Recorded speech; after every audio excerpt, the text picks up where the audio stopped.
Good morning. Greed is good. The word spoken by Gordon Gekko in Wall Street defined an era. It was a time when men wearing suspenders, a power tie, and a Rolex thought they were invincible. They got rich on junk bonds and ushered in a new Gilded Age. They bought their way onto the boards that had been created by the men of the previous Gilded Age. Conspicuous consumption for enough cause. Then on October 19th, 1987, the stock market tanked, and the overextended hotshots didn't have enough to cover their assets. I was working for the dean of NYU's Graduate School of Business at the time, and it was fascinating to watch it unravel, to see who was still standing and who had paid the price for playing fast and loose. Everyone would remember Black Monday and how the global economy came to a screeching halt. At least one assumed that everyone would remember Black Monday. The not-so-funny thing was that a decade later, there was the dot-com bubble. Internet companies were started on a daily basis, and funding was handed out like monopoly money. Remember the back and forth over those that lost everything on Black Monday, trying to get back to where they were. Maybe the new crop of hotshots were just too young to remember, and once again, fortunes were made and lost.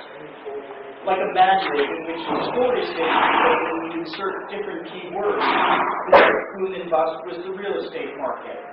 However, there was one very large difference this time. The crash of the real estate market affected more people directly, and the aftershocks were far stronger and continued to be felt. There were those who said, oops, and collected their million-dollar bonuses. Meanwhile, people across the country lost their jobs and lost the houses because of the hubris of others. Realizing that I had lived through so many ups and downs of the stock market and the economy definitely made me feel old, or at least older. This fall, the movie Wall Street 2 will be hitting theaters, and I'm curious to see if Gordon Gekko still clings to his credo that greed is good. In the New York Times this past Tuesday, they profiled the 3,500 square foot Manhattan loft that serves as the residence of Gordon Gekko's protege in the movie.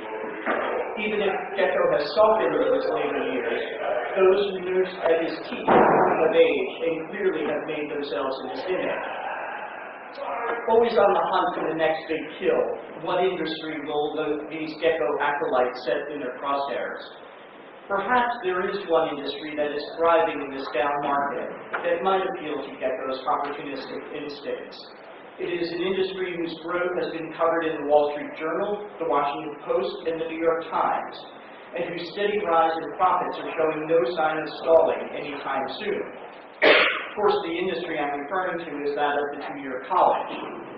Across the board, two-year colleges are reporting significant increases in enrollment. Increases in enrollment meaning increases in revenue. Understanding that schools that are state-funded or a part of a larger system may not get to keep that revenue.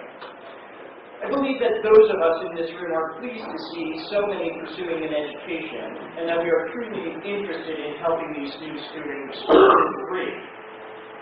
However, we already are seeing stories in the press about members of our industry engaging in less than honest practices and making less than truthful promises. While schools engaging in these unsavory business practices have been around for decades, the push from President Obama for more Americans to earn a college credential and the changes that have been made to the student loan program can easily provide a temptation for schools that had always operated in an above-board fashion to take the money and run. Is Gordon Gekko sitting on your shoulder whispering in your ear, greed is good? The reality is that tuition income pays the bill since most two-year colleges do not have an endowment. But will we police ourselves to ensure that the growth of our schools is approached in a responsible and ethical manner? Prior to joining Professional Business College, I was the dean of the summer term at Columbia University. The 32 departments in arts and sciences reported to me. I appointed the faculty for the summer and approved new course proposals. Those were the day-in and day-out responsibilities of my job. But I understood that basically my job was to help put money in the coffers of the university. Summer term was an additional revenue stream for the university, both in terms of tuition and from the use of the residence halls. My appointment as the dean of the summer term was the first time that I was on the business side of the university, since I had spent the previous 15 years working with students. Suddenly, I was responsible for establishing revenue projections and setting tuition rates, developing strategic plans for enrollment and marketing campaigns for new programs. When I was tapped to be the dean of the summer term, I accepted with some reservations. But soon I was totally stoked by the challenge of improving summer term to increase tuition revenue. I knew the money brought in by the summer term made its way back to the departments, and ultimately the students and faculty benefited from it. I had always thought of myself as being slightly apart from my friends who went the corporate route since I chose academia. I now understood the thrill of increasing profits and got a rush when I saw the weekly enrollment figures. Education is a business, but we need to keep an eye on the bottom line. The question is, will we as an industry pick up the mantle of Ford and Gecko and simply line our pockets? Will we compromise the quality of what we can provide to our students in the classroom in advising and tutoring and with job placements in order to enjoy a better profit margin? In December 2009, the American Association of Community Colleges released the results of a survey designed to see if the many anecdotal reports of an increase in fall enrollment added up to a national trend. The answer was a resounding yes. Overall, enrollment for fall 2009 was up 11.4% over fall 2008, and it was up 16.9% over fall 2007. In the New York region, enrollment from 2007 to 2009 was up 18.4% for full-time students and 9.7% for part-time students. According to the Pew Research Center, roughly 3.1 million, or 10.9% of all 18 to 24-year-olds, were enrolled in a two-year college in 2007. For fall 2009, the number of young adults registered in a two-year college has risen to approximately 3.63 million. Keep in mind that the Pew study only looked at young adults age 18 to 24 and did not look at trends for older students. Why are we seeing the increase in two-year colleges? Obviously, the economy. Enrollment in two-year colleges is countercyclical, meaning when the economy worsens, enrollment increases. Charles Deacon, Dean of Admissions at Georgetown University, said, "Anybody who says the economy is not having an impact is kidding you or themselves." Also, tuition at two-year colleges is less than at most four-year colleges. In May 2009, the Washington Post reported that enrollment at Washington area community colleges was up, and that some of the private four-year schools in D.C. area had to dip into their wait lists to meet their fall enrollment targets.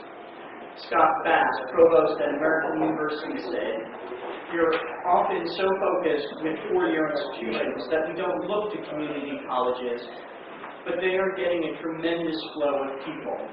They keep doing the job day in and day out, educating the generation of students who have the most trouble affording four-year private colleges."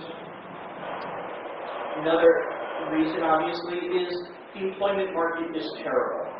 The March employment figures show that unemployment among blacks is 15.5%, and for Hispanics, it is 12.6%. These figures are above the 9.7% national average for March, as reported by the Bureau of Labor Statistics. And we're also seeing an expanded base of young high school completers who are eligible to attend college. The Census Bureau figures show that in October 2008, the number of 18 to 24-year-olds who completed high school was at an all-time high for this basic measure of education attainment. The current administration has set a goal of a 50% increase in the number of Americans earning a college credential by 2020. This past Sunday, at the American Association of Community Colleges annual meeting, U.S. Undersecretary of Education Martha Kanter said college graduation rates have remained stagnant